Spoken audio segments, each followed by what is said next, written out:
everybody, and welcome back to Pretend People Problems, the series where we help you solve your business struggles through the lens of people we completely make up. This week's pretend person is... Raphael.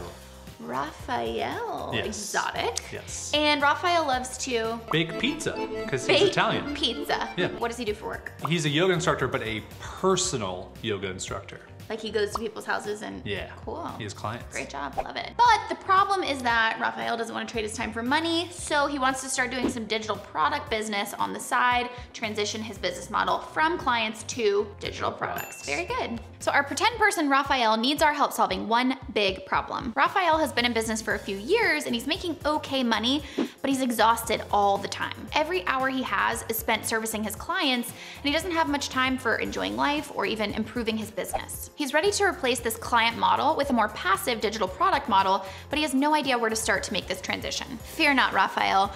Both Jason and I have made this transition ourselves, so we can give you some tips on how to stop trading time for money and create a more sustainable model for your business. Step 1.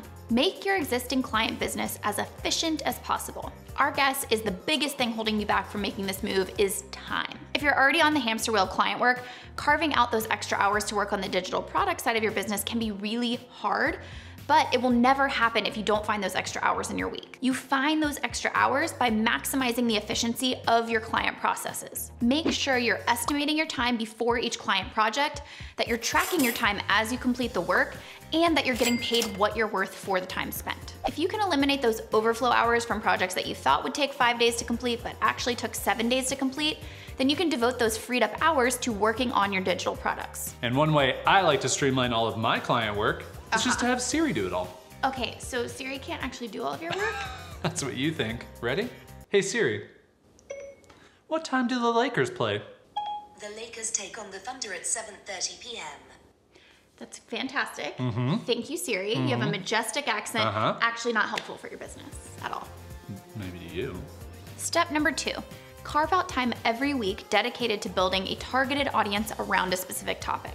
Your digital products will not sell without people to sell them to. Building an audience through thoughtful, helpful content is key to laying the foundation for a digital product business. But this takes planning, disciplined effort, and yes, time. Try blocking off the same few hours on your schedule every week where you intentionally don't take on client projects. Use that time to create and publish helpful articles, videos, and social media content that will prove valuable to the audience you're trying to attract. Then be sure you're capturing people interested in that content on an email list. This list will become invaluable to you as you go to sell your digital products. In our program, Build Without Burnout, we actually devote 2 whole months to lessons about content creation and growing an audience because it's that foundational to building a digital product business. Huge tip here. Ready? I'm a little afraid, but go ahead. Carve out 1 hour in the morning or in the evening and only work on your content building or audience creation during that time. You know, that's actually pretty good advice. Oh, I forgot the most important part. Do it in the nude. And there we are, folks. I mean, be naked if you want, but that's not integral to the advice. At least 2 hours a day. Step number 3, come up with a digital product idea that solves a specific problem for your growing audience. The key here is that word specific. So you want to think about your audience and you want to ask yourself, what is the biggest thing that they're struggling with and what can I create to help alleviate that struggle? Your product idea should be the answer to that question. Now, in those freed up hours that you've been carving out of your client work, reach out to your growing email list and ask them what their level of interest is in this product idea. You may even want to set up calls with a few of them to really understand what their needs are and so that you can bake all of that into your product that you actually create. If you really want to know if you're on the right track, try validating your product idea by asking your email list to pre-order your product. If people are willing to give you money based on the product idea alone, then you know investing the time in building it is going to be worth it. Right now is when you decided to do yoga poses? I put the warrior in warrior 2. That doesn't actually make sense. You don't make sense. Step number 4, build and launch your product to your audience.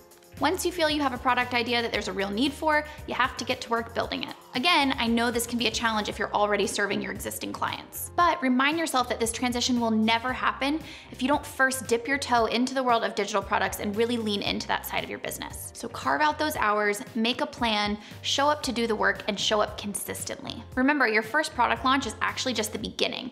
So make decisions with your gut, move forward so you can learn and evolve. Once your product is made, that's when the puzzle really begins of trying to figure out how to get consistent sales coming in. Once you launch your first product, you can start to use that influx of income to take on less and less clients over time. Here's the process you want to repeat over and over.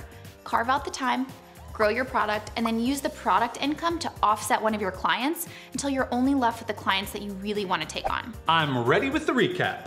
Raphaels of the world, if you want to transition away from client work, you should make your current client process as efficient as possible, create helpful content to grow a highly targeted audience, come up with an idea that solves a specific pain point of your audience, build, launch, learn, and use that revenue to take on less clients over time. Remember, this kind of shift takes patience, consistency, and time to bring into reality. It may feel like you don't have the time, but if you don't make the time, it'll never happen. So use these steps as a guide, make a plan, and make this shift happen gradually. And if you're looking for a step-by-step roadmap to make this transition, our Build Without Burnout program can help you with weekly lessons over the course of 6 months. Yep, so Raphael might be pretend, but his problems are real. And if you have the same problem, we hope the steps in this video were helpful for you. How helpful were my yoga poses though? Like I'm a yogi. Like I'm an actual Very yogi. helpful, very flexible.